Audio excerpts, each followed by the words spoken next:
আসসালামু আলাইকুম। আমি ডক্টর মোহাম্মদ রাশিদুল হাসান, সহযোগী অধ্যাপক ও বিভাগীয় প্রধান হিসেবে ইউএস বাংলা মেডিকেল কলেজে আছি এবং একই সঙ্গে আমি বনশ্রী ফরাজি হাসপাতাল এবং মেরুল বাড্ডা ল্যাবএইডে চেম্বার করছি। আমি আজকে খুব একটি মিডিয়া বলেন বা আমাদের জনসমাজ বলেন একটা ফুড সাপ্লিমেন্ট বায়োটিন, যেটা নিয়ে খুব বেশি আলোচনা হয় এবং আমাদের দর্শক বা সাধারণ মানুষরা বায়োটিন খুব গ্রহণ করে থাকে।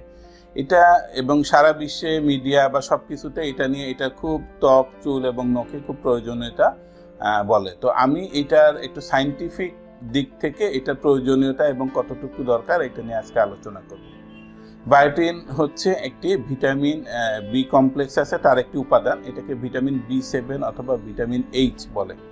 আসলে বায়োটিনের অনেক ধরনের প্রয়োজনীয়তা আছে। তো বায়োটিন আমরা কিভাবে, বায়োটিন হচ্ছে একটা ওয়াটার সলিউবল ভিটামিন, মানে এটা পানিতে দ্রবীভূত, খাওয়ার মাধ্যমে আমরা গ্রহণ করে এবং এটা প্রস্রাব বা এইসবের মাধ্যমে বের হয়ে যায়।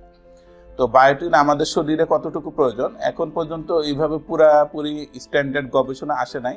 তো যতটুকু আসছে তার মধ্যে সব থেকে নির্ভরযোগ্য গবেষণায় বলে শরীরে বায়োটিন 35 থেকে 70 মাইক্রোগ্রাম পার ডে এটা প্রয়োজন।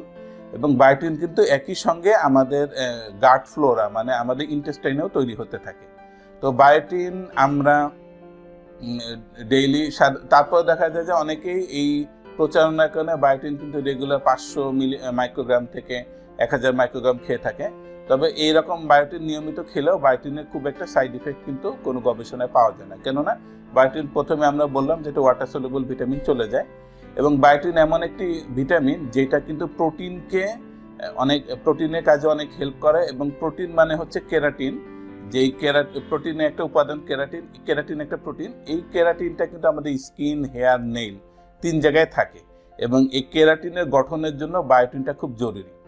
তো বায়োটিন যদি আমরা ব্যবহার করি, তো বায়োটিন ব্যবহার করলে দেখা যায় যে বায়োটিনের যে কাজ সেটার দ্বারা হেয়ার অনেক শাইনিং করবে, হেয়ারের কেরাটিনটা ঠিক হবে, একই সঙ্গে নেইলের কেরাটিন ঠিক হবে, যার ফলে নেইল অনেক শাইনিং করবে এবং স্কিন মানে ড্রাইনেস কমে যাবে, স্কিনের এক্সিমাটাস কন্ডিশন থাকলে কমে যাবে, চুল পড়া কমে যাবে। এটা হলো বায়োটিনের কাজ।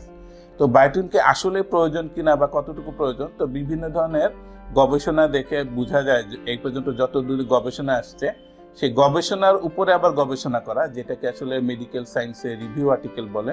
রিভিউ আর্টিকেলে বায়োটিনের বিভিন্ন গবেষণা দেখেছে। তো বায়োটিন এইসব গবেষণাতে পাওয়া গেছে বায়োটিন তাদের ক্ষেত্রে বেশি কাজ করে যাদের মানে ইনহেরিটেন্টলি বায়োটিন অভাব। মানে বায়োটিন এমন একটা ভিটামিন যেটা বিভিন্ন ধরনের এনজাইমের কোফ্যাক্টর হিসেবে কাজ করে। যখন দেখা যায় কোনো মানুষ এমনভাবে জন্মগ্রহণ করেছে তার ওই এনজাইমটা নাই, যার ফলে বায়োটিন ওই এনজাইম নাই, যার ফলে শরীরে বায়োটিন তৈরি হচ্ছে না, তো তাদের কিন্তু একটা ইনহেরিটেন্টলি বায়োটিনের একটা গ্যাপ থাকে। তো এই বায়োটিনটাকে তাদের যেহেতু গ্যাপ থাকে, তাদের দেখা যায় কারো কারো চুল কম হয়ে গেছে, চুল টাক হয়ে যাচ্ছে, নখ খারাপ হয়ে যাচ্ছে। তো এই গবেষণাতে তাদেরকে যখন বায়োটিন দেওয়া হয়েছে দেখা যাচ্ছে তাদের ম্যাজিকের মতো রেজাল্ট পাওয়া গিয়েছে। তো এই ধরনের গবেষণাগুলোতে পাওয়া গেছে। তবে খুব অল্প 2-1টা গবেষণা দেখা গেছে এখন পর্যন্ত পৃথিবীতে যাদের হেলদি ইন্ডিভিজুয়াল তাদেরও মানে বায়োটিনের অভাব পাওয়া গেছে। যেমন কোনো পেশেন্ট দীর্ঘদিন ধরে অ্যান্টিবায়োটিক খাচ্ছেন, কেউ প্রেগনেন্সির মধ্যে আছেন, কেউ দীর্ঘদিন আইসোটেটিনোইন বা বিভিন্ন অ্যান্টিসিজার ড্রাগ নিচ্ছেন। তো এইসব ড্রাগ বা এইসব কন্ডিশনের কারণে তার শরীরে বায়োটিন কমে যাচ্ছে। তাদেরকেও আমরা যখন বায়োটিন দিচ্ছি তাদের দেখা যাচ্ছে স্কিন, হেয়ার, নেইল উন্নতি হচ্ছে। তো এখন পর্যন্ত গবেষণাতে এইরকম যেরকম প্রচারণা চালানো আসে যে একমাত্র বায়োটিন দিলেই সব ধরনের চুলে উন্নতি হয়ে যাবে, জিনিসটা আসলে ঠিক না। বিশেষ করে চুলের যত্নে আমরা যখন ব্যবহার করি শুধুমাত্র বায়োটিন না, এর সঙ্গে অন্য মাইক্রোনিউট্রিয়েন্ট, এর সঙ্গে একই সঙ্গে বিভিন্ন ধরনের হরমোনাল সাপ্লিমেন্ট, সবগুলো একসঙ্গে চুলের গ্রোথে সাহায্য করে।